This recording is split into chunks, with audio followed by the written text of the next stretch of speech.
सबसे पहले तो मैं उसके बारे में जानना चाहूँगा जो अभी ज़्यादा वायरल हो रही है वो एक लाइन कि नागपुर से भाई माइक क्या सेट करेंगे हम तो सरकार सेट कर दी। पहले उसका पार्श्वभूमि मैं जानना चाहूँगा, उसका बैकग्राउंड क्या था? जरा उनको माइक सेट करके देना। नागपुर वाले हैं, अम्मी लोगों ने सरकार सेट की है, आप क्या माइक सेट करवाएंगे हमारे लिए? स्टीयरिंग व्हील जो है वो नागपुर वाले के हाथ में ही है।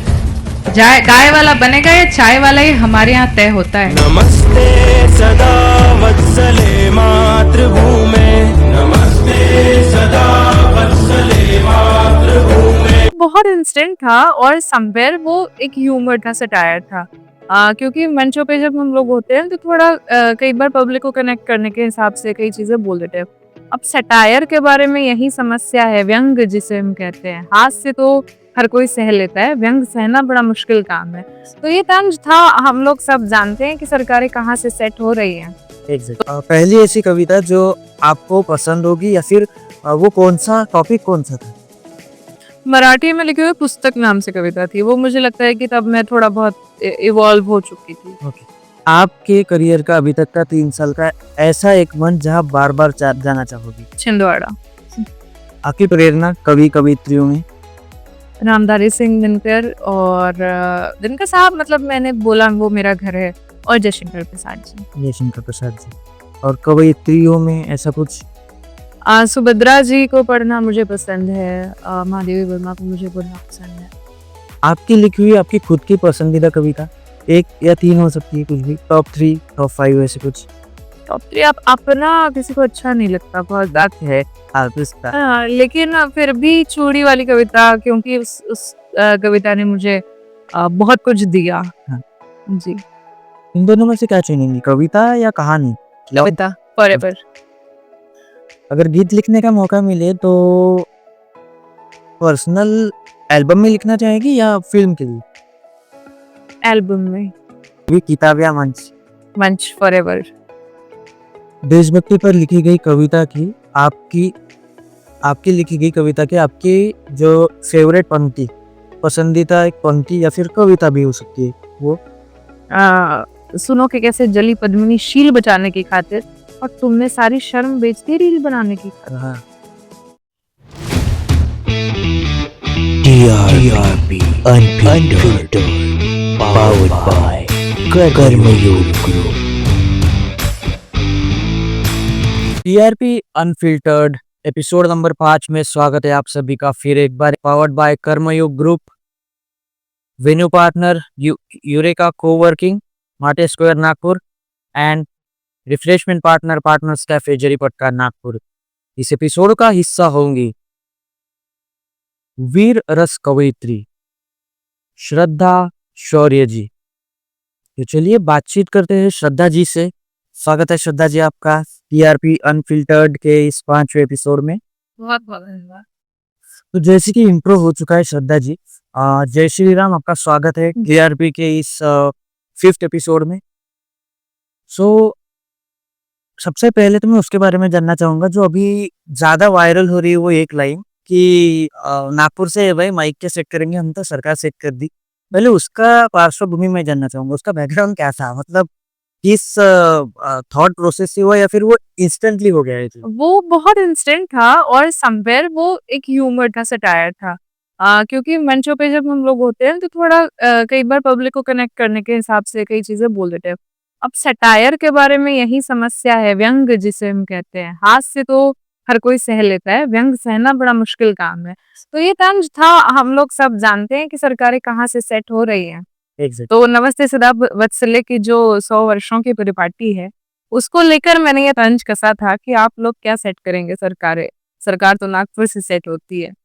तो वो बहुत वायरल हुआ, उस पर कुछ ऐसी टिप्पणियां भी हुई जो नहीं होनी चाहिए थी, पर वो एक बिल्कुल इंस्टेंट स्पॉन्टेनियस टिप्पणी थी, कोई ऐसा सोचकर स्क्रिप्टेड कुछ नहीं था। ओके, नहीं प्रॉब्लम कुछ नहीं। मुझे जब मैं शूट के लिए आ रहा था तो किसी से बात चल रही थी मेरी, मैंने अब गेस्ट कौन है उन्होंने मुझे पूछा, मैंने उनको जवाब दिया तो वो बोले नाम से मैं तब से पहचानने लगा, मतलब अभी एक दो उनको एक तो इंटरेस्ट नहीं पोएट्री वगैरह इन चीजों में, तो वो मुझे बोलने लगी ये मैम वही है ना, बोले कि जो अभी कुछ टाइम पहले एक लाइन की वायरल हुई थी, बोले कि सरकार नाक तो आप माइक क्या सेट करके दोगे, आप तो सरकार ही नागपुर सेट करके दे रहा है। सो ये भी इसी पार्श्वभूमि में अभी मैं ये जानना चाहूँगा कि जैसे अभी अ, आपकी स्टोरी क्या है? आपका एक जो प्रवास होता है, आपका जो जर्नी है वो कैसे था? मतलब कवयित्री पहले तो लिखना अपन स्टार्ट करते हैं, तो वो आपको कब पता चला कौन से पॉइंट पे कि मैं लिख सकती हूँ, और फिर उसको ट्रांसफ़ॉर्म कैसे किया कि वीर रस कवयित्री ही मतलब यहीं से आगे बढ़ना है? दरअसल कविता को प्रोफ़ेशन बनाना कभी प्लान में था ही नहीं। मैं चौथी कक्षा से कविताएँ लिखती हूँ। मुझे लगता है कि जो व्यक्ति अंतर्मुखी होते हैं, जो ज़्यादा एक्सप्रेस नहीं कर पाते, बोल नहीं पाते, उनको शारदा का एक वरदान होता है कि वो कागज़ पर लिख पाते हैं, अपनी भावनाएँ प्रकट कर पाते हैं। तो मैं बहुत कम एज से, बहुत कम आयु से लिख रही हूँ और स्वांतः सुखाय लिखा जाता था। पहले मराठी में लिखती थी, धीरे-धीरे अध्ययन बढ़ा, धीरे-धीरे साहित्य के प्रति रुचि बढ़ती गई।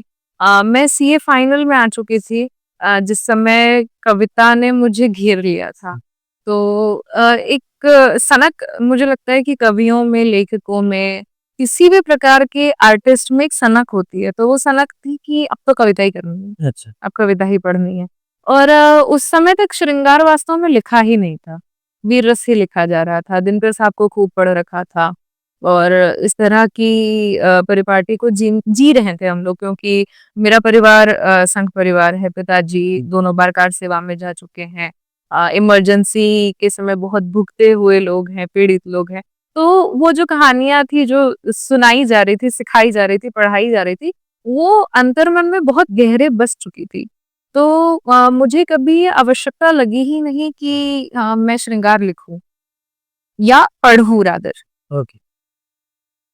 सो जैसे अभी पहली कविता आपकी कौन-सी थी? जब जैसे चौथी कक्षा से आपने लिखना चालू किया, तो उस टाइम जो लिखा हुआ था, तो पहली कविता आज भी याद है आपको? क्या था? क्या था ये विषय वस्तु याद है। दरअसल मेरे जो क्लास टीचर थे, मैं नाम भी लेना चाहूँगी, उमेश जोशी सर। तो he was one of the finest people I have ever met. तो उनको पता था कि मैं कविताएँ करती हूँ, मेरे परिवार को नहीं पता था। तो जैसे कि बच्चों की जो जो विषय होते हैं, बच्चों के छोटे-छोटे विषय, तो फुलपाखरू नाम से कोई पहली कविता मैंने तितली पे लिखी थी, ये मुझे याद है। उसके बाद मैंने एक ढंग की कविता जो मराठी में लिखी थी, वो पुस्तक नाम से थी। अ, फिर धीरे-धीरे ये जो जर्नी थी, करो यात्रा यात्रा दे। थी, वो बढ़ती गई और शार्प होती गई। तराशा गया खुद को, छंद सीखे गए, बहर सीखी गई, अभी भी आज भी सीख ही रही हूँ। तो मुझे लगता है ये धीरे-धीरे, धीरे बढ़ता है। साथ में आपके जो लोग हैं, परिवार है, शिक्षक है, गुरु हैं, ये जब साथ देते हैं, तो फिर आप ये यात्राएँ कर पाते हैं। जैसे राज जी ने कहा भी था, मतलब उनके अंतकाल से पहले उन्होंने कहा भी था किसी एक सम्मेलन में कि मैं भले ही सीनियर हूँ, लेकिन मैं अभी भी सीख ही रहा हूँ।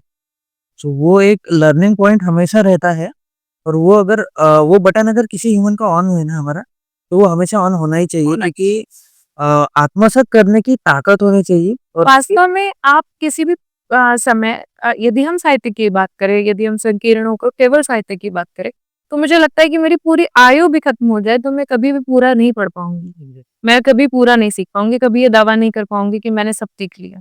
तो आज भी विद्यार्थिनी हूँ और मैं जानती हूँ कि अगले 20 साल बाद भी मैं सीख ही रही होंगी।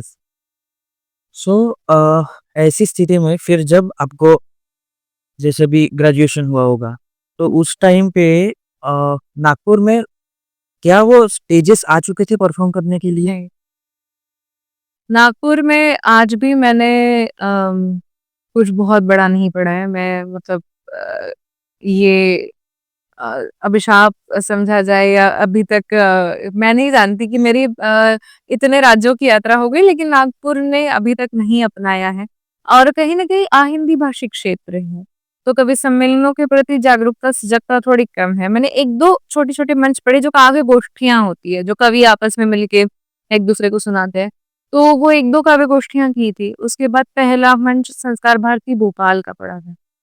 तो सोशल मीडिया ने इस पूरी यात्रा में बहुत साथ दिया। आज तो आप लोगों को टैंजिबल दिख रहा है कि इतने फॉलोअर्स हैं, इतने व्यूज़ हैं और ये सारी चीज़ें। उस समय तो जब फॉलोअर्स नहीं भी थे, तब भी पोटेंशियल ऑर्गेनाइज़र्स तक, संयोजकों तक, जो मुझे जोड़ा गया वो सोशल मीडिया ने ही जोड़ा।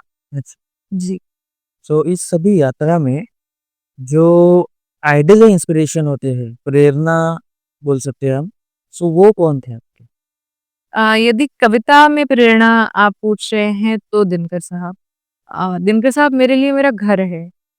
जैसे कोई बच्चा भटक के दिन भर घूम के अपनी माँ के पास आता है, तो मेरे लिए दिनकर साहब वो घर है। मैं तमाम साहित्य पढ़ लूँ, लेकिन मेरे मन को सुकून जो मिलता है, वही रश्मिरथी के 4 पन्ने पढ़ के, वही कुरुक्षेत्र पढ़ के, वही परशुराम की प्रतीक्षा पढ़ के, उसके बाद ही मुझे आनंद आता है। मैं एट होम फ़ील करती हूँ। तो मुझे लगता है कि वो सबसे बड़े इंस्पिरेशन रहे वीर रस लिखने के लिए। अच्छा। और पहला ऐसा वाक़या, पहले ऐसी घटना या फिर पहला कुछ बड़ा जो पढ़ा होगा और जो दर्शकों तक उस एंगल से पहुँचा भी है, जो सबसे आपकी पहला स्टेज परफ़ॉर्मेंस होगा वो कहाँ का था? और उसकी पृष्ठभूमि क्या थी? बड़ा मंच। हाँ, बड़ा मंच। बड़ा मंच था छिंदवाड़ा का। मेरा जो परिवार है वो इस आयोजन में बहुत इन्वॉल्व्ड होता है। मेरे ताऊ जी ही ऑर्गेनाइज़ करते हैं, तमाम चीज़ें हैं। तो ये कार्यक्रम अभी इस वर्ष इसको 70 साल से ज़्यादा हो चुके हैं और 70 वर्षों से ये कार्यक्रम होली के दिन, खेलने वाली होली की रात में चलता है। और उस समय मैं बिल्कुल जस्ट मैंने स्टार्ट किया था, 10,000 15,000 की भीड़ थी आगे सामने और परिवार बैठा था। परिवार बैठा होता है ना, उस समय आप हुँ, थोड़े से डरे हुए होते हैं, बराबर। आप चिंतित होते हैं कि आज तो लाज की बात है। और पहली व्यक्ति थी मैं, कवि सम्मेलन में जो पहला व्यक्ति पढ़ता है ना, वो शहीद होता है जनरली। क्योंकि वो रेल-चेल चल रही होती है, स्थायी भाव नहीं आया होता। लेकिन उस दिन की परफ़ॉर्मेंस ने मुझे ये आश्वस्ति दी कि मैं इस क्षेत्र में कुछ कर लूँगी। और मेरे अलावा मेरे परिवार को आश्वस्ति मिली कि तमाम लोग जो मेरे परिवार के बैठे हुए थे, उनको आनंद मिला, उनको खुशी मिली। इनफैक्ट क्योंकि इस कार्यक्रम की बात निकली है, तो मैं ये बताना चाहूँगी कि मेरा जो उपनाम है शौर्य, ये भी इसी कार्यक्रम की देन है। ओके। क्योंकि मैं अपना सरनेम लेके वहाँ नहीं चढ़ सकती थी, क्योंकि फिर वो ये हो जाता कि ये तो रिज़र्वेशन से आई है, ये तो पोफली है इसलिए आ गई है। तो ताऊ जी ने मेरा नाम बदल दिया और बदल के पत्रिका पे श्रद्धा शौर्य छाप दिया। उसके बाद मुझे बताया गया कि अब तुम बदल लो। तो अपने परिवार का नाम बचाने के लिए मेरा नाम बदल दिया गया। लेकिन इस नाम का भी यश है, ये मैं मानती हूँ। नहीं, जब भी बात निकलती है, जैसे भी जिनको भी रुचि है सुनने में, सुनाने में, पढ़ने में और लिखने में, वो सभी जब भी आपको सुन लेते हैं, तो वो श्रद्धा से ज़्यादा शौर्य से जब ये अभी श्रद्धा कवियत्री ऐसे बोलेंगे तो वो पहचान वो कंप्लीट नाम से पहचानते हैं आप। जी, सो वो एक पावती होती आहे. जशी बोले मराठीत आपण म्हणतो, की एका कलाकाराची पावती ती असते जी त्याला रसिकांकडून मिळते. मिळते। तो वो आपको मिला है जी, उस पहले परफॉर्मेंस के बाद से. बिल्कुल। सो अभी आज के इस ज़माने में जैसे कि रील्स वाला ज़माना हो चुका है, सो वीर रस कविताएँ लिखना कितनी बड़ी चुनौती है. ये दर्शकों को अगर किसी को अभी लिखना है या फिर उसको लगता है कि अभी मैंने ये लिख लिया है और मुझे इसी जॉनर में आगे जाना है, तो कितनी बड़ी चुनौती होगी इस ज़माने के हिसाब से वीर रस कविताएँ लिखना? वीर रस लिखना किसी ज़माने में चुनौती हो ही नहीं सकती। मेरा ये मानना है कि क्रांति की आवश्यकता इसीलिए है कि हम शांति चाहते हैं। तो शांति तो आपको हर युग में चाहिए। जटाटवी गलज्ज्वल प्रवाह पावित स्थले गले वलम विलम विताम भुजंग तुंग मालिका। ये उस समय भी लिखा गया त्रेता में। उसके बाद जब दिनकर साहब ने लिखा, वो भी सुना गया। उसके बाद नागार्जुन ने जब गुस्से में लिखा तो वो भी सुना गया। जब सुभद्रा कुमारी चौहान ने लिखा तो वो भी सुना गया। आप ढंग का लिखेंगे तो हर युग में सुना जाएगा। बस ये है कि आपको काम करना है। मैं थोड़ा-सा एक अनपॉपुलर ओपिनियन दे रही हूँ, लेकिन मुझे ये बिना तुकबंदी की मुझे तीर नहीं बाण चाहिए टाइप की कविताएँ अच्छी नहीं लगती। हाँ। आप छंद शास्त्र में गहरे डूबने का प्रयास कीजिए। हमारे पूर्वजों ने इतनी मैथमेटिकल चीज़ें, इतनी साइंटिफिकल चीज़ें बनाई हैं, साइंटिफिक चीज़ें बनाई हैं कि आप जब उसको सीखेंगे ना तो आनंद आएगा। जब भूषण बोलते हैं कि साजी चतुरंग सैन रंग में तुरंग चढ़ी सरजा शिवाजी जंग जीता न चलत है, भूषण भनद नाद बेहद नगारन के नदी नद मद गैब रन के रलत है, एल फैल खैल बैल खलक में गैल गैल गजन की खैल पैल सैल उसलत है, तारा सुतरन निधुरी थारा पे बहत जिमी थारा पर पारा पारा वार यो हालत है। ये आज के बाद आप 50 साल बाद भी किसी को सुनाएंगे ना, इतने ही रस से सुना जाएगा। इसका कारण ये है कि शिल्प पे काम हुआ है, इसका कारण ये है कि व्यंजना बहुत सुंदर है, इसका कारण ये है कि ध्वन्यात्मकता जो निकलती है तो आपके पाँव थिरकने लगते हैं। तो यदि कवि काम करे, अपने आप पे काम करे, आप जो पहली कविता लिखेंगे वो खराब ही होगी, हर कवि की रही होगी, लेकिन बाय द टाइम यदि आप काम करेंगे तो सुना जाएगा और वीर रस ही सुना जाएगा। मुझे हमेशा लगता है कि प्रेम स्थायी भाव जरूर है, लेकिन उस प्रेम को बरकरार रखने के लिए क्रांति की आवश्यकता हर युग में होगी। नहीं, वो तो है। और इसीलिए कहीं न कहीं हर बार जब आप पढ़ती हो, तो आप या कोई भी वीर रस कविता जब भी पढ़ते हैं, तो एक वो भाव होता है सबके इसमें कि नहीं, सुनना है आखिरी तक, आखिर तक सुनना है उसको। या वैसे ही अगर उसको श्रृंगार रस में उतारा जाए तो एक लिमिट के बाद बोर हो जाते हैं लोग। खैर ये मैं नहीं कहूँगी, श्रृंगार रसराज है और मेरी पर्सनल आसक्ति यदि देखी जाए तो मुझे गीतों में बहुत आनंद आता है। श्रृंगार से ज़्यादा मेरा प्रिय कुछ भी नहीं है, मुझे श्रृंगार के गीत सुनना, पढ़ना, लिखना सब पसंद है। लेकिन वीर रस को मैं चुनौती नहीं मानती और मैं ये मानती हूँ कि किसी युग में नहीं हो सकती ये चुनौती। आप देखिए कि उस समय जब छत्रपति शिवाजी का काल था, जब महाराज छत्रसाल का समय था, उस समय भी वीर रस लिखा जा रहा था, आज भी लिखा जा रहा है। चारण हुए हमारे यहाँ। इवन यदि आप हिंदी साहित्य का इतिहास देखें तो आदिकाल को आचार्य शुक्ल वीर गाथा काल कहते हैं, इसलिए क्योंकि वीरों की गाथाएं रासो ग्रंथों में पढ़ाई जा रही थी, रासो काव्यों में सुनी जा रही थी, पढ़ी जा रही थी, लिखी जा रही थी। तो उत्पत्ति ही वीर रस से है। आप बस अच्छा काम कीजिए, सुना जाएगा। सुना जाएगा। वो तो मतलब वही बात हो गई कि जैसे अगर क्वालिटी है तो वहाँ पे क्वांटिटी भी होगी। हो तो बिल्कुल। वो वाला ही किस्सा हो गया। सो अभी मैं आपसे ये जानना चाहूँगा कि जैसे अभी आप अलग-अलग राज्यों की यात्रा करते हो, तो आप श्रद्धा शौर्य इस नाम से जानी जाती हो। सो एक फीलिंग कैसी होती है आपको जब एक ऐसे ट्राइबल एरिया में वगैरह ऐसे छोटे एरिया में अगर जाके आपको पहचाना जाता है, आपसे लोग मिलने आते हैं, बात करने आते हैं, तो वो क्या उस वक़्त आपका क्या भाव होता है? मैं जब पहली बार एक काव्य यात्रा के लिए निकली, अम, मेरे पिताजी हमेशा ये बात कहते हैं कि मेरे घर से सबसे पहला जो चौक आता है वो बेसा चौक है। तो वो कहते हैं बेसा चौक तक कभी अकेले नहीं गई थी और अचानक अकेले उठ के भोपाल चली गई। तो आज जब मैं देखती हूँ ना कि बहुत छोटे-छोटे एरियाज़ में, जैसे अभी मैं गई थी झारखंड के चाईबासा में या फिर मध्य प्रदेश के शिवपुरी के आगे कोई करेरा नाम की जगह है, वहाँ पर बिल्कुल छोटी जगह जिनका नाम भी आपने नहीं सुना होगा। मुझे नहीं लगता कि चाईबासा आपने सुना होगा या करेरा आपने सुना होगा। तो या मैं कुछ दिन पहले मंदसौर गई थी, तो यहाँ जब लोग खुद मिलने आते हैं, खुद जब धमतरी गई थी मैं कुछ दिन पहले छत्तीसगढ़ में, तो इन छोटी-छोटी जगहों में जब लोग जानते हैं, जब वो मिलने आते हैं, वो कुछ छोटी-छोटी चीज़ें आपके लिए लेके आते हैं, प्रेम, आदर, आतिथ्य इन सब के नाते, तो मुझे कहीं न कहीं लगता है कि कविता सार्थक हो रही है। मैं जब मेरे घर से दूर अपना परिवार पाती हूँ, जो मेरा ध्यान रखना चाह रहा है, वो मुझे बहन की तरह, बेटी की तरह ट्रीट कर रहा है, आदर दे रहा है, प्रेम दे रहा है, आतिथ्य दे रहा है, तो मुझे सार्थकता लगती है अपने जीवन की भी और कविता की भी। और मेरा ये मानना है कि ये मेरे ईश्वर की कृपा है, मेरा कुछ भी नहीं है इसमें। ये वो भी अभी जितना कंट्रोवर्सी हो रहा है राजकारण में बोलिए या फिर जो भी पॉलिटिक्स हो रहा है इधर-उधर, उसके ऊपर कभी लिखना मतलब पसंद तो नहीं होगा या फिर हो भी सकता है। सो क्या ऐसी कौन-सी घटना थी जिसने आपको लिखने के लिए मजबूर कर दिया? मैंने अभी रिसेंट में सब लोग जानते हैं कि मेरा एक पक्ष के प्रति थोड़ा बहुत इंक्लिनेशन है। मेरा संघ के प्रति इंक्लिनेशन है।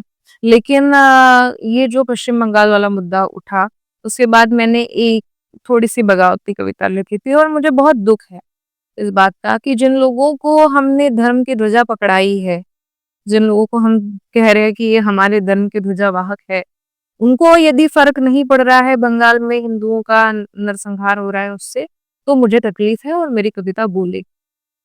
यदि आपके लिए हम आपके अच्छे कर्मों के लिए, अच्छे कामों के लिए आपकी प्रशंसा कर रहे हैं, तो आपकी गलती पर कान खींचने का हमारा पूरा अधिकार है।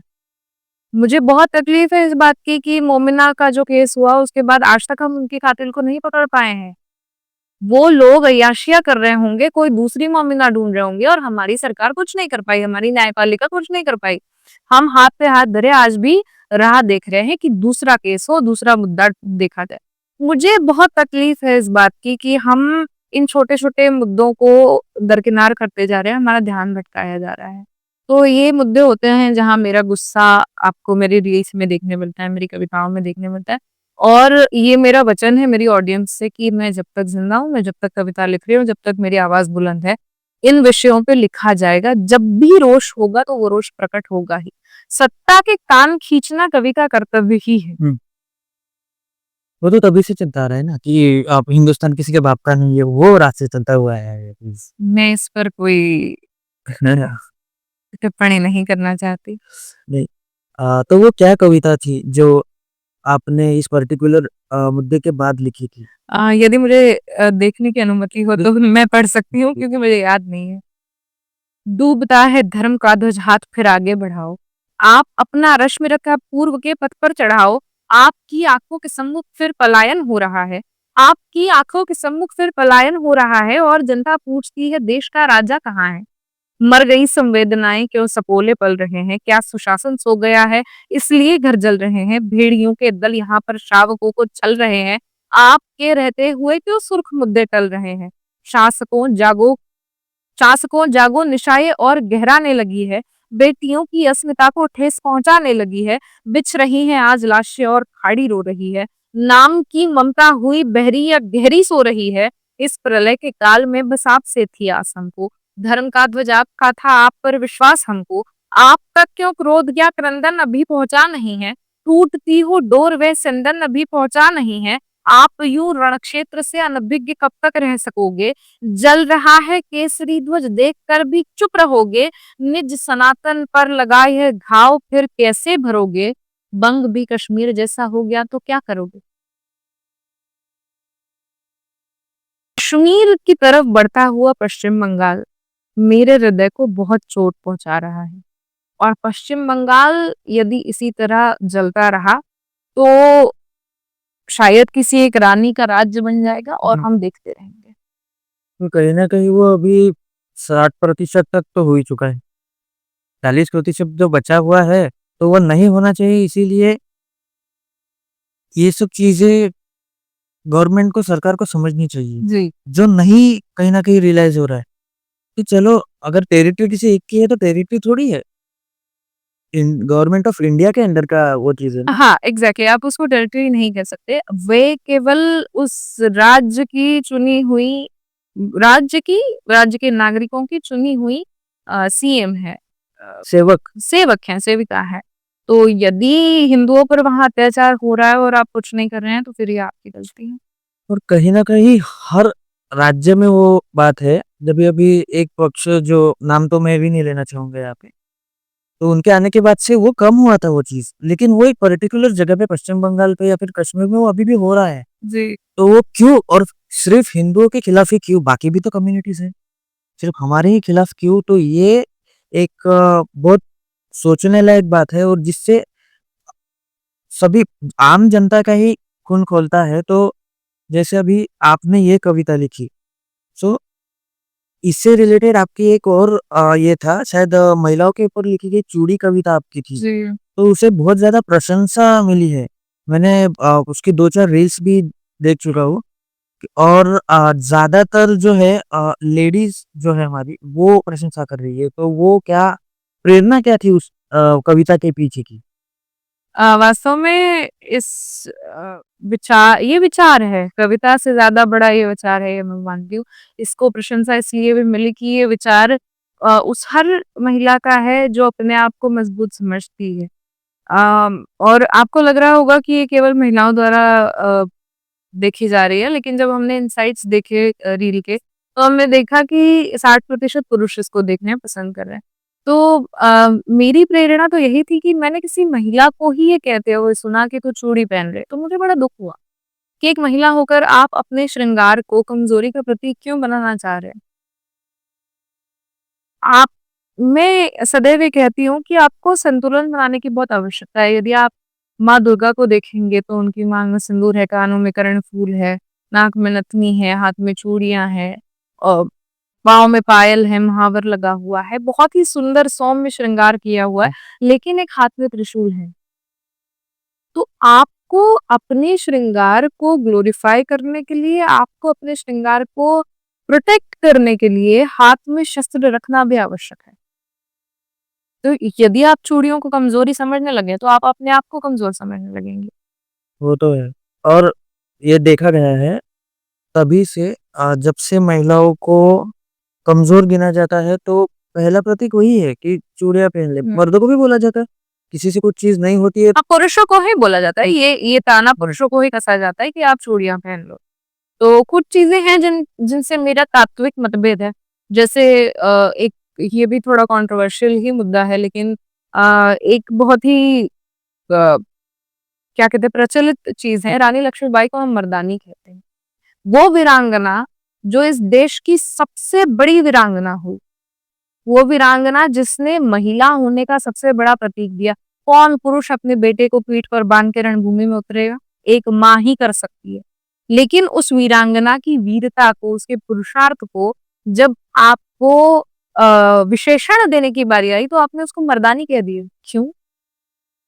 जो भवानी का स्वरूप है उसको मर्दानी कहने की कोई आवश्यकता नहीं, वो भवानी है। हो सकता है कि उस समय ये बात, ये कहन, ये विशेषण आवश्यक हो या समर्पक हो, लेकिन इस युग में वो समर्पक नहीं है। अभी जैसे प्रचलित पॉपुलर कुछ चीज है और एक टर्म भी है फेमिनिज्म। सो उसके हिसाब से तो आपने जो पॉइंट बोला वो कट टू कट वहां पे जा रहा है। सो उसके ऊपर जैसे भी फेमिनिज्म है वो एक पर्टिकुलर ये है, पूछना चाहना है मतलब मैं पूछू या नहीं पूछू मेरे दुविधा हो रही नहीं, है। बिल्कुल बिल्कुल बिल्कुल। तो आपका क्या राय, आपकी क्या राय रहेगी फेमिनिज्म के ऊपर?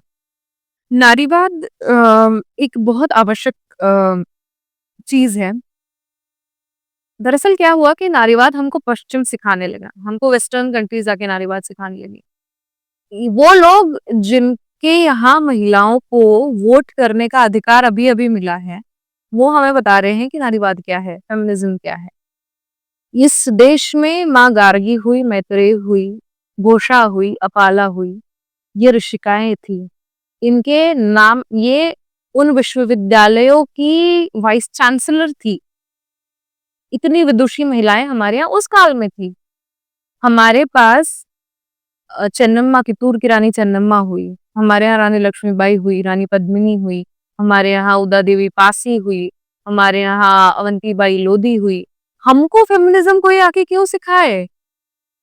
हमने तो फेमिनिज्म की असली परिभाषा देखी है। हम महाराष्ट्र से, हमने राजमाता जिजाऊ साहेब को देखा है, हमने तारा रानी सरकार को देखा है, हमने सावित्रीबाई फुले को देखा है। इतने बड़े बड़े उदाहरण हैं। ये लोग जो आके हमको बता रहे हैं कि भारत में फेमिनिज्म नहीं था, उन लोगों को अपने गिरेबान में झांक कर देखने की आवश्यकता है। हमारा तो फेमिनिज्म इतना बड़ा था कि हमारे छत्रपति शिवाजी जीजाबाई साहेब से पूछे बगैर कोई काम नहीं कर पाए। हमारा फेमिनिज्म इतना बड़ा था कि शहाजी राजे भोसले छत्रपति शिवाजी के साथ नहीं थे। राजमाता जिजाबाई साहेब थी, उन्होंने बड़ा किया, उन्होंने बढ़ाया। हमको ये लोग आके सिखाएंगे कि फेमिनिज्म क्या थी। हमारी एक रानी लक्ष्मीबाई जब इनके सामने खड़ी हुई अंग्रेजों के सामने, तब इनको नाको चने चबाने की समय आ गया था।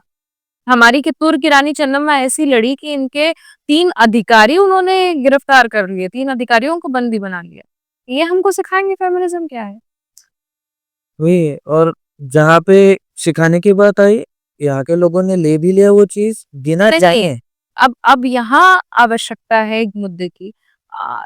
हम लोगों ने सीखा नहीं, हम पथभ्रष्ट हुए। फेमिनिज्म का तात्पर्य कभी भी पुरुष होने से नहीं था। एक छोटी सी एक कोटेशन है मेरा कि feminism is all about embracing the delicacy and being fierce at the same time. आप साड़ी की जगह पैंट शर्ट पहन रहे, ये फेमिनिज्म नहीं है। आपको पुरुष नहीं होना है। आप आपको वजन उठाना, मारना, पीटना, कूटना, ये फेमिनिज्म नहीं है। सिगरेट फूकना या दारू पीना, ये फेमिनिज्म नहीं है। फेमिनिज्म है कि जब आप अपने आप को सामर्थ्यशाली समझे, उस नजाकत के साथ जो प्रकृति ने आपको दी है, उस कोमलता के साथ जो प्रकृति ने आपको दी है। तो ये बड़ी समस्या है कि नारीवाद का जो इतना आवश्यक विषय था, वो पथभ्रष्ट हो गया। ट्रैक के बाहर जा रहे हैं कहीं ना कहीं। जो जी। एग्जैक्ट समझना चाहिए वो तो नहीं समझ रहे, लेकिन जो दिखाया जा रहा है वही बिके जा रहा है वो। और वहां पे ऐसा आ रहा है ना कि गलत दिखाया जा रहा है और गलत लोग आत्मसात कर रहे हैं। अब इसमें भी बड़ी विडंबना है कि हमारी माताएं बहनें जो शाम को 7 बजे सीरियल लगा के बैठती हैं, वो वहां से फेमिनिज्म का कॉन्सेप्ट उठा रही है। वो वेब सीरीज से फेमिनिज्म का कॉन्सेप्ट उठा रही है। उनके लिए फेमिनिज्म क्या है? एक नायिका है किसी ओटीटी प्लेटफॉर्म के किसी वेब सीरीज की, जो जो सो कॉल्ड बहुत बड़ी बिजनेस टाइकून है, उसके एक हाथ में वाइन का ग्लास झूल रहा है, दूसरे हाथ में सिगरेट है, मुंह जबान पर गालियां है। उनको लग रहा है कि ये फेमिनिज्म है। ये फेमिनिज्म नहीं है। आप अपने घर की माओ को, बहनों को, बेटियों को देखिए, आप दादी को देखिए, वो कितनी दूरदर्शी थी। उसको पता था कि कोविड जैसी यदि कोई महामारी आती है तो हमको अनाज कम ना पड़े, इसलिए वो 1 क्विंटल गेहूं होते ही जमा करके रखती थी। वो जानती थी कि कोई भी आपत्ति आ सकती है, इसीलिए उसके पास सारे मसाले होते थे। मिर्ची पाउडर, धनिया पाउडर, हल्दी पाउडर, जो आवश्यक है वो सब होता था। भूखी नहीं मरती वो। लेकिन हमारा फेमिनिज्म, हम हर महीने बिग बाजार से सामान ला रहे हैं। मेरा किसी ब्रांड से कोई समस्या नहीं है, लेकिन हम एक बहुत साइंटिफिक जीवन जी रहे थे। वो महिलाएं जिन्होंने कोई फॉर्मल एजुकेशन नहीं लिया था, वो कितनी दूरदर्शी स्त्रियां थी। वो जानती थी कि इन सब की आवश्यकता पड़ेगी। नहीं तो क्या जरूरत थी उनको कि वो इतना सारा गेहूं साफ करे, उसको संजो के रखे, उसको छाप के रखे। कोई आवश्यकता नहीं थी। वो भी अपना जैसे कर सकती थी। लेकिन अब कुकर चढ़ाने के समय याद आता है कि गेहूं नहीं है, चावल नहीं है, ब्लिंकिट करो। वेस्ट चाहता है कि हम वेस्ट जैसी जीवन शैली जिए, ताकि हमारा जो कोर था ना, मैकाले चाहता क्या था? मैकाले यही चाहता था कि हमारी एजुकेशन सिस्टम को खत्म करना, और मुझे लगता है वो कर चुका है। वो भी कर चुका है और जो मोबाइल के वो भी कर चुके हैं। नालंदा जैसा बहुत बड़ा नरसंहार वो क्या आया था, अगर वो अभी होता या फिर उससे रिकवर होकर अगर 30% भी हमारे पास होता, तो संस्कृत और ये जो अभी जितनी हमने बातें की वो सब चीजें एग्जैक्ट लोगों को पता चलती। दरअसल हम पर हुए आक्रमण कभी भी संपत्ति के, सत्ता के या जमीन के आक्रमण थे ही नहीं। वो आक्रमण संस्कृति के, सभ्यता के और विद्या के आक्रमण थे। तो वो हमसे भारतीयता को छीनना चाहते थे, हमारी भारतीयता पर वार करना चाहते थे, हमारे ज्ञान पर वार करना चाहते थे, हमारी संस्कृति और सभ्यता पे वार करना चाहते थे। तो वही है कि मतलब समझने की जरूरत है। अभी जो भी लड़कियां सुन रही है, मैं उनको भी बोलना चाहूंगा कि जिस तरीके से श्रद्धा जी ने एक्सप्लेन किया है, स्पष्टीकरण दिया है व्हाट इज फेमिनिज्म, सो वो एक बार पढ़ो, उनको देखो और क्या उसमें समझता है आपको। तो ओटीटी प्लेटफॉर्म की कोई नायिका नहीं हो सकती आपकी आइडल, या फिर उससे आप नहीं सीख सकते, क्योंकि वो तो स्क्रिप्टेड है ना एट द एंड। लेकिन जो हुआ है, जो किताबों में है, जो बड़ी गाथाएं हैं, वो एक्चुअली सिखा के जाती है। सो मैं ये जानना चाहूंगा कि वो कविता क्या थी, चूड़ी जो थी, जिसके बारे में अभी इतना हमने बात किया, तो अगर वो यहाँ पे पढ़ी नहीं जाए तो अधूरा रह जाएगा ये। कलियों के कोमल हाथों का आधार दिखाई देती है। आपको भले दिखती हूँ कि कमजोरी का मानक है, चूड़ियां मुझे क्या दिखाई देती है। कलियों के कोमल हाथों का आधार दिखाई देती है, तलवारों के बीच नाचती धार दिखाई देती है, रणचंडी का वह रणवेदी वार दिखाई देती है, जगजननी इस जीवन का सब सार दिखाई देती है। अगणित उल्लंघारों का आगार दिखाई देती है, धर्म ध्वजा को हाथ लिए प्रतिकार दिखाई देती है, चट्टाने चिंगारी और अंगार दिखाई देती है, और तुमको चाहे निर्बल का श्रृंगार दिखाई देती हो, लेकिन मुझको ये चोरी हथियार दिखाई देती है। कोई इसने इसे सुनने के बाद कोई कैसे मतलब दूर रह सकता है ना कि इतना अगर ऐसे पढ़ा जाए और इतना वास्तविक, तो कैसे कोई प्रशंसा ना करे। सो अभी जैसी इतनी बातें हो गई,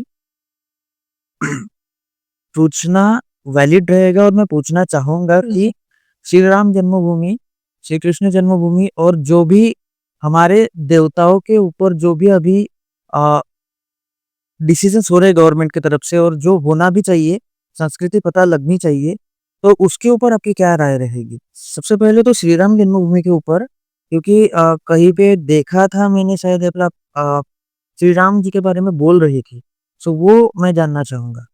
राम मंदिर आंदोलन से मेरा व्यक्तिगत बहुत मेरी रुचि भी है और आसक्ति भी है, क्योंकि मैं स्वयं राम मेरे इष्ट हैं, मैं उनके उपासिका हूँ, आराधिका हूँ, साधिका हूँ।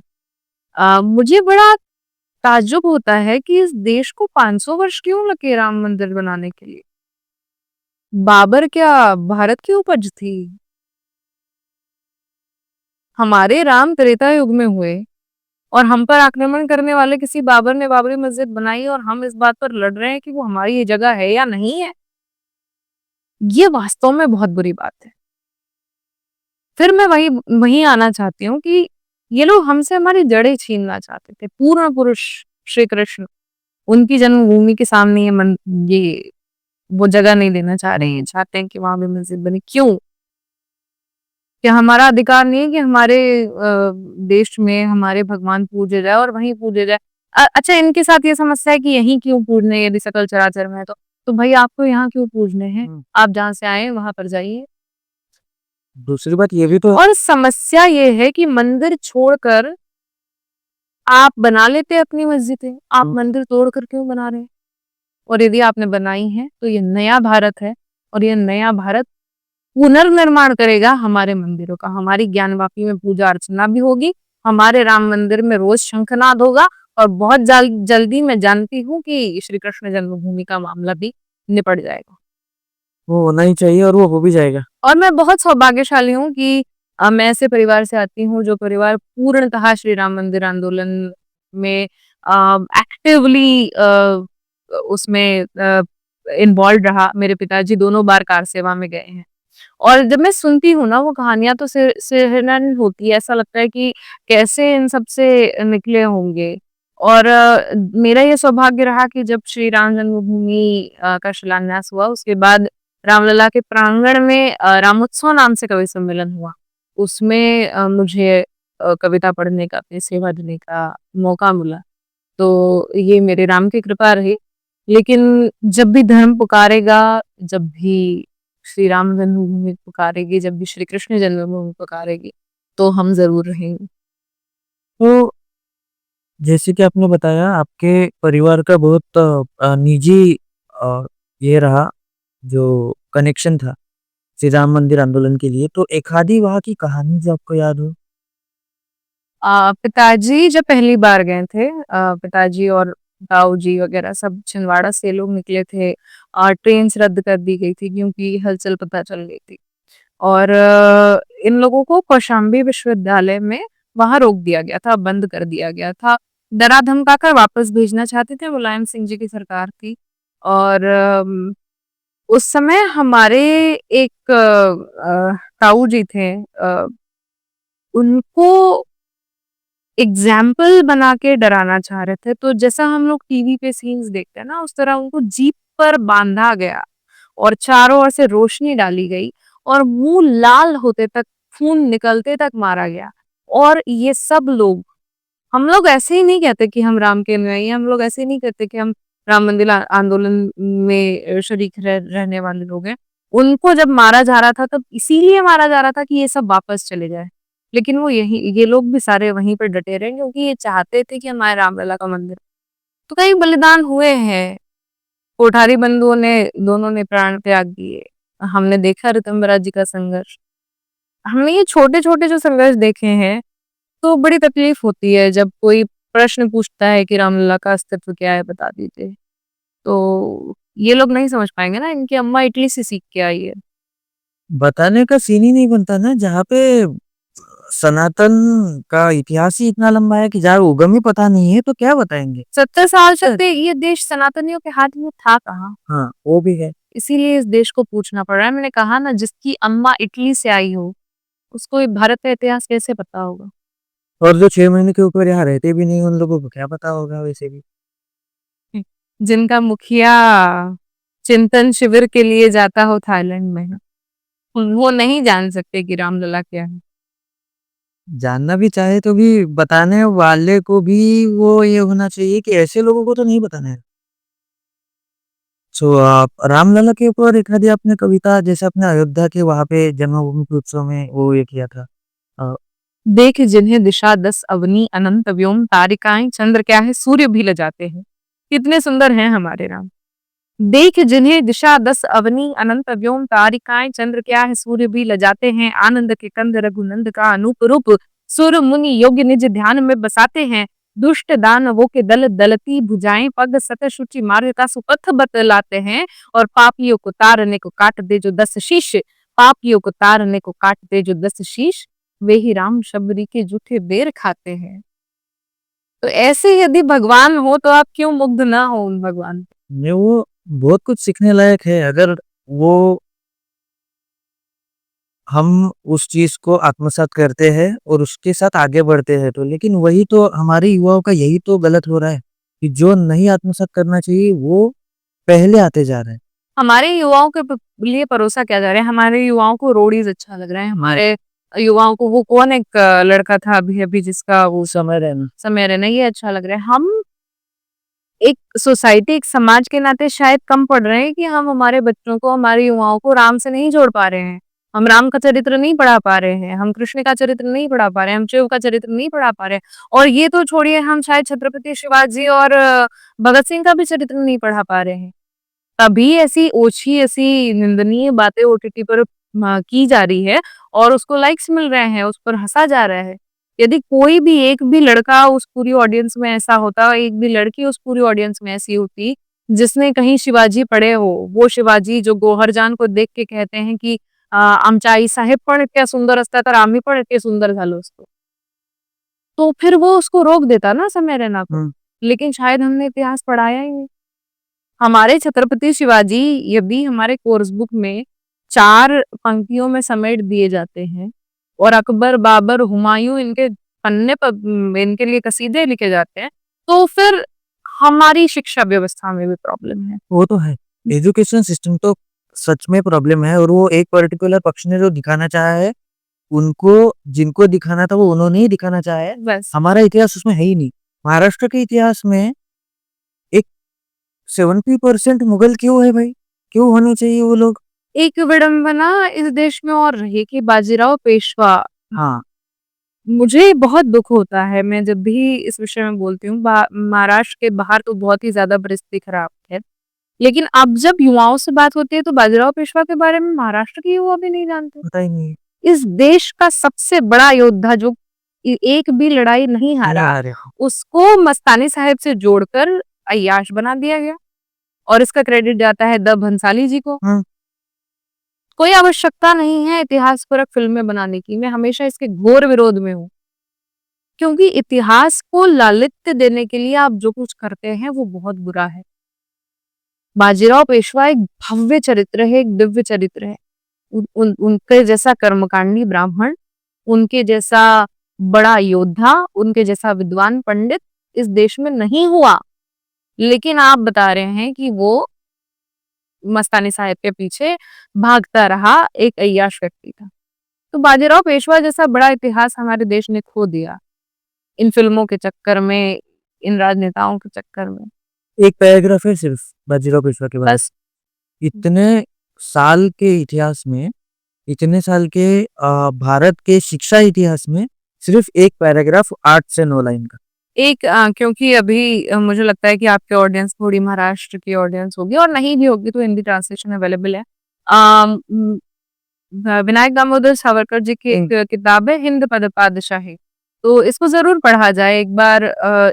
इस लेगेसी को पढ़ने के लिए सार पढ़ने के लिए ये किताब बहुत अच्छी है।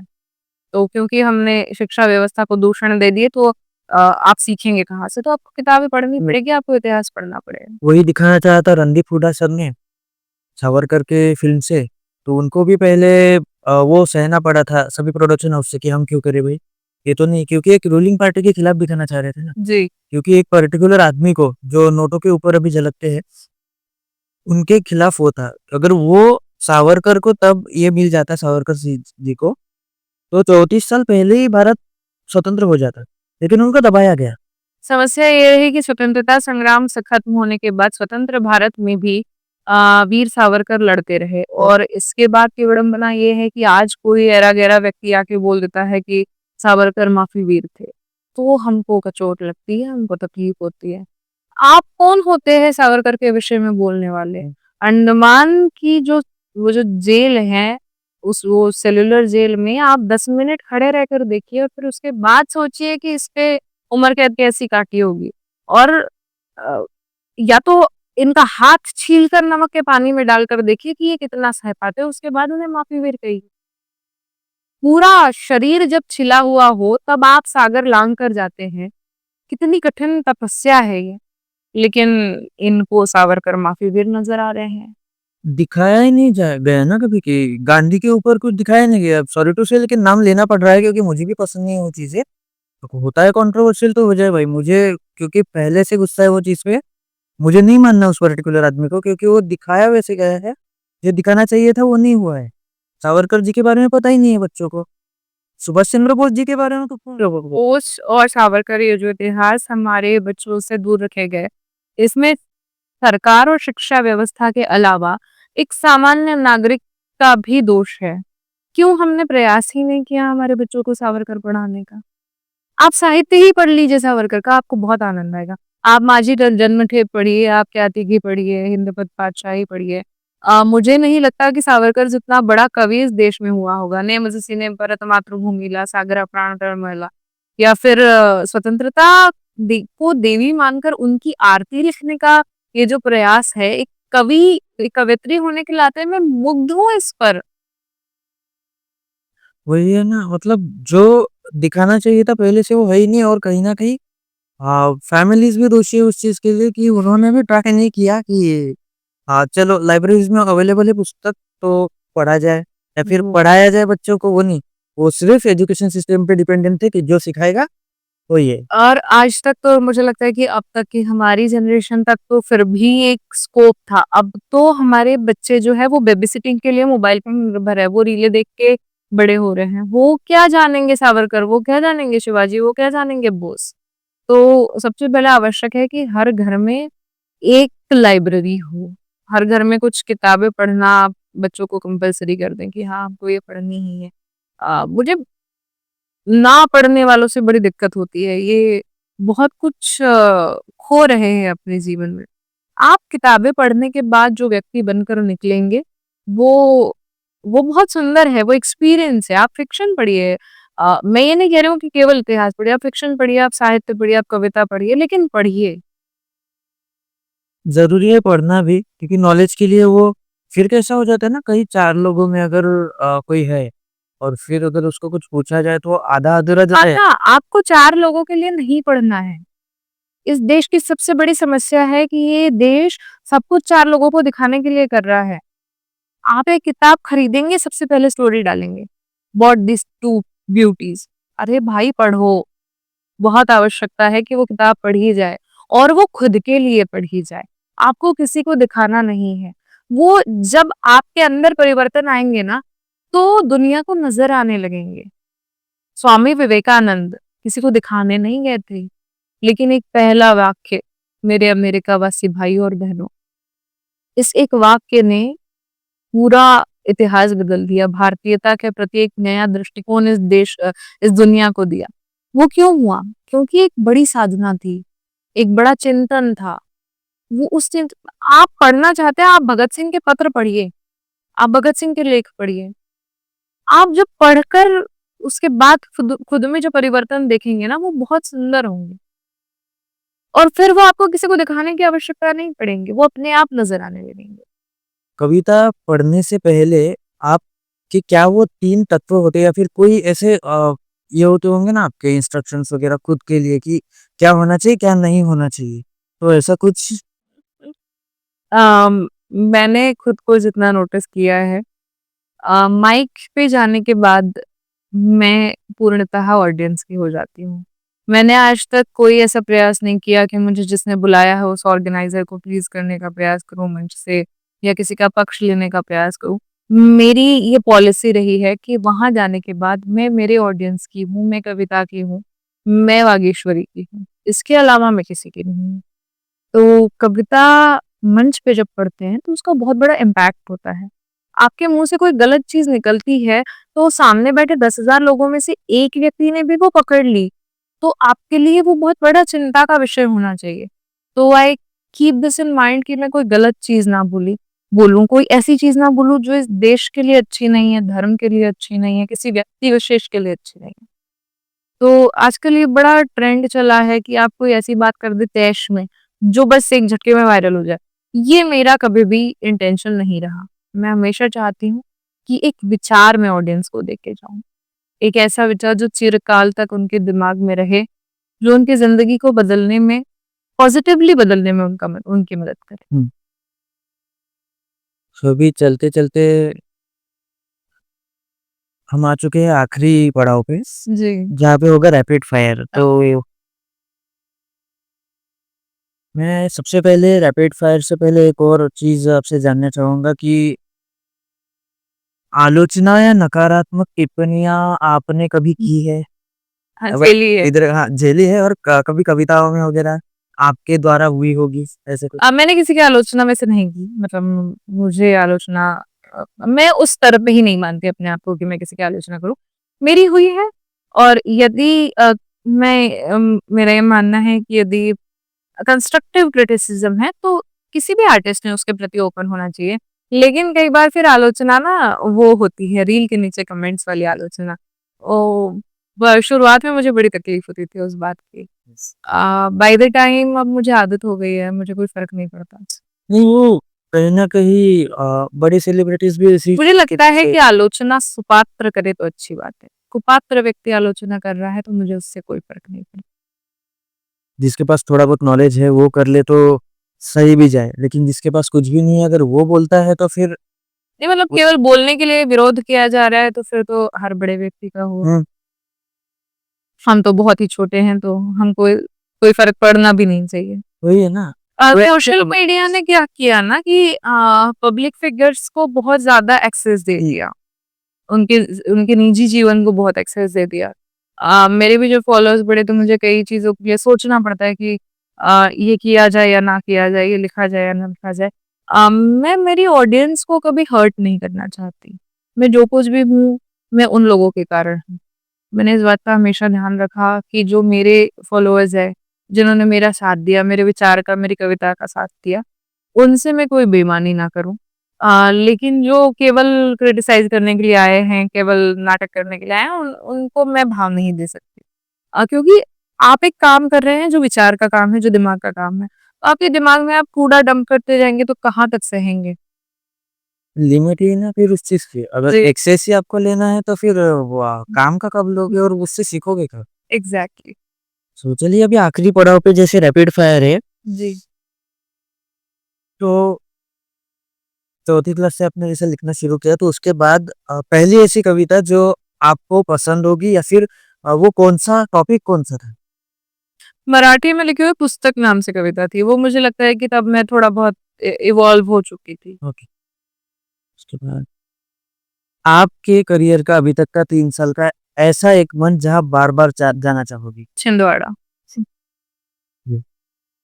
आपकी प्रेरणा कवि-कवित्रियों में? रामधारी सिंह दिनकर और दिनकर साहब मतलब मैंने बोला वो मेरा घर है और जयशंकर प्रसाद जी। जयशंकर प्रसाद जी। और कवयित्रियों में ऐसा कुछ? सुभद्रा जी को पढ़ना मुझे पसंद है। महादेवी वर्मा को मुझे पढ़ना पसंद है। आपकी लिखी हुई आपकी खुद की पसंदीदा कविता? 1 या 3 हो सकती है कुछ भी। टॉप 3, टॉप 5 ऐसे कुछ? टॉप 3 आप अपना किसी को अच्छा नहीं लगता, बहुत बात है। हार्पिस्ट था। हाँ, लेकिन फिर भी चूड़ी वाली कविता, क्योंकि उस कविता ने मुझे बहुत कुछ दिया। हाँ। जी, इन दोनों में से क्या चुनेंगी, कविता या कहानी? कविता फॉरएवर। अगर गीत लिखने का मौका मिले तो पर्सनल एल्बम में लिखना चाहेगी या फ़िल्म के लिए? एल्बम में। और वो भी रसवी होगा। नॉट नेसेसरी, मैं बहुत अच्छे श्रृंगार के गीत लिखती हूँ। अच्छा। मतलब ये आत्ममुग्धता है।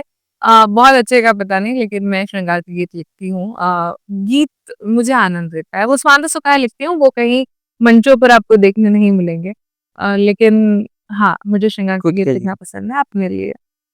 ये तो पूछने लायक है नहीं, लेकिन फिर भी किताब या मंच? मंच फॉरएवर। मंच की एक खासियत है कि आपको ना प्रशस्ति पत्रक तुरंत मिल जाता है। हुँ। आपका तुरंत जजमेंट हो जाता है, आपका तुरंत रिजल्ट लग जाता है। किताब मतलब वो लिखी जाएगी, फिर पढ़ी जाएगी, फिर रिव्यू आएँगे या नहीं भी आएँगे। हाँ, तो मैं शायद थोड़ी इम्पेशेंट हूँ, मुझे मंच ज़्यादा अच्छे लगते हैं। Live reaction. हाँ, लाइव रिएक्शन। हाँ, रिएक्शंस एंड इंटरैक्शंस। या ओके, सो लिखने का अगर बात आई तो दिन में लिखना पसंद है या रात में लिखना पसंद है? जिस समय दिमाग घूम जाए। एक पर्टिकुलर आर्टिस्ट या फिर जो भी है इस फील्ड में, लेखक वाली फील्ड में, तो उनका ऐसे ही है कि टाइम होता नहीं है पर्टिकुलर। वो म्यूज़िक के लिए टाइम हो सकता है, रिकॉर्डिंग के लिए टाइम हो सकता है, लेकिन लिखने के लिए कोई नहीं। मंच का समय हो सकता है कि आपको इस समय मंच करना है, इस तय तारीख पे मंच करना है। लेकिन कविता लिखने का समय नहीं हो सकता। जबरदस्ती कविता नहीं लिखी जा सकती। वो जिस समय प्रेरणा होती है, कृपा होती है, उस समय वो धारा प्रवाह निकल जाती है। हुँ। देशभक्ति पर लिखी गई कविता की आपकी आपकी लिखी गई कविता की आपकी जो फ़ेवरेट पंक्ति, पसंदीदा एक पंक्ति या फिर कविता भी हो सकती है, वो? मुझे लगता है कि इस देश को बचाने के लिए सबसे आवश्यक है महिलाओं का सही होना, क्योंकि अ, ये देश परिवार नामक एक संस्था पे खड़ा है और ये संस्था जो है उनके आधारशिला महिलाएं हैं। तो एक पंक्ति वागेश्वरी ने ऐसी दे दी कि जो शायद बहुत साहित्यिक ना हो, लेकिन ये पंक्ति मुझे खुद को बहुत पसंद है कि अ, सुनो कि कैसे जली पद्मिनी शील बचाने की खातिर और तुमने सारी शर्म बेच दी रील बनाने की खातिर। हाँ। ये ठक से लगती है। लाजो भी होना चाहिए और लगती भी है, जो अभी लगेगी जब वीडियो आएगा तब। जी। आप एक शब्द में श्रद्धा शौर्य को कैसे एक्सप्लेन करोगी? फेमिनाइन। तो अभी जाते-जाते जैसे आखिरी पड़ाव था रैपिड फायर, ऐसा कुछ जो आप अपने वती से ऑडियंस को बताना चाहेगी या फिर कुछ संदेश हो सकता है, मोटिवेशन हो सकता है, कुछ भी हो सकता है वो? मेरा जो कोर विषय रहा है आज तक का, वो रहा है स्त्रियाँ, महिलाएँ। तो मेरी एक छोटी-सी इच्छा है, मेरी एक छोटी-सी अभिलाषा है इस देश से, कि ये जो रील का कल्चर वायरल हो चुका है, इसके लिए महिलाएँ कुछ भी करने के लिए उतारू हैं। अ, मतलब मैं स्पष्ट नहीं बोलना चाहती, लेकिन जो मैं नहीं कह रही हूँ वो सुना जाए, वो समझा जाए। मत कीजिए। ये जो स्वतंत्रता मिली है ना, इसको पाने के लिए बहुत बड़ा संघर्ष किया है। सावित्रीबाई फुले ने आपको जो ये शिक्षा मिल रही है, वो दिलवाने के लिए कितना बड़ा संघर्ष किया है। अ, कई महिलाएँ, कई पुरुष, कई लोग खपे हैं, तब आपको ये स्वायत्तता, ये स्वतंत्रता मिली है, ऐसा आप कहती हैं। और उसके बावजूद आप पथभ्रष्ट हो रही है, ये बहुत, बहुत दुःख की बात है। आप पे ये देश निर्भर करता है, तो मेरा न केवल महिलाओं से, न केवल लड़कियों से, बल्कि उनके माता-पिताओं से भी आग्रह है कि जब आपकी लड़कियाँ बड़ी हो रही है, तो उनको पावर ऑफ गर्ल्स दिखाकर बड़ा मत कीजिए। उनको बड़ा करते हुए ध्यान रखिए कि वो रानी लक्ष्मीबाई पढ़ रही है। ध्यान रखिए कि वो राजमाता जिजाबाई साहिब को पढ़ रही है। वो लोकमाता अहिल्याबाई होलकर को पढ़ रही है। वो अपनी माँ को समझ रही है। वो माँ जो आपके लिए लोरियाँ गा रही है। वो माँ जो साड़ी भी पहन रही है, स्कूटी भी चला रही है। ये आपके आदर्श होनी चाहिए। मुझे कभी-कभी लगता है कि क्या ये हमारी आखिरी जनरेशन है जिसने लोरियाँ सुनी है? क्या ये हमारी आखिरी जनरेशन है जिनकी माँ ने उनके लिए अचार पापड़ बनाए हैं? ये बड़ा दुखद है कि जिस आधारशिला पे ये देश खड़ा है वो नारियां पथभ्रष्ट हो रही है। मुझे बड़ा दुख हुआ जब ये इंदौर वाला केस हुआ। ये मजाक बनाने का विषय नहीं है। हम कई बार इसको मजाक बना के ड्रम में भरने वाली बात को मजाक बना लेते हैं। ये मजाक बनाने का विषय नहीं है, चिंता का विषय है। मेरा हर घर से, हर पेरेंट्स से, हर माता पिता से आग्रह है कि अपनी बेटियों को आदर्श बनाने का प्रयास कीजिए, उनके आदर्श सही हो इस विषय में काम कीजिए। दर्शकों, ये थी कवयित्री श्रद्धा शौर्य जी, जिनके साथ हुई ये जो बातचीत है, ये मुझे तो बहुत ज़्यादा अच्छी लगी है। और जो सीखना चाहिए ना आप लोगों को, उसमें अगर आप कुछ लिखना चाहते हैं, खास करके अभी जिनको लगता है कि वो लिख सकते हैं या आपको लिखने में रुचि है, तो एक बार इस पॉडकास्ट को पूरा आपको सुनना भी चाहिए। इसमें ये सब बातें इंक्लूड है। सो चलिए श्रद्धा जी, हाँ, धन्यवाद आपका। आप टीआरपी के इस 5वें एपिसोड का हिस्सा बनी। सो ये था सीआरपी द राही पर्सपेक्टिव का 5वां एपिसोड, जिसमें आज की हमारी गेस्ट थी Shraddha ji. Powered by Karmayog group, venue partner Eureka coworking Mate square Nagpur and refreshment partner partners cafe Jaripatka Nagpur. मिलते हैं अगले एपिसोड में, तब तक के लिए बने रहिए। Like, comment, share, subscribe. अच्छा लगा है तो आप तो कर ही देंगे, लेकिन फिर मेरा बोलने का काम है और आपका सुनने का। बाकी इच्छा तो आप ही की होगी, कर दीजिए। अगर बटन दबाया जा रहा है तो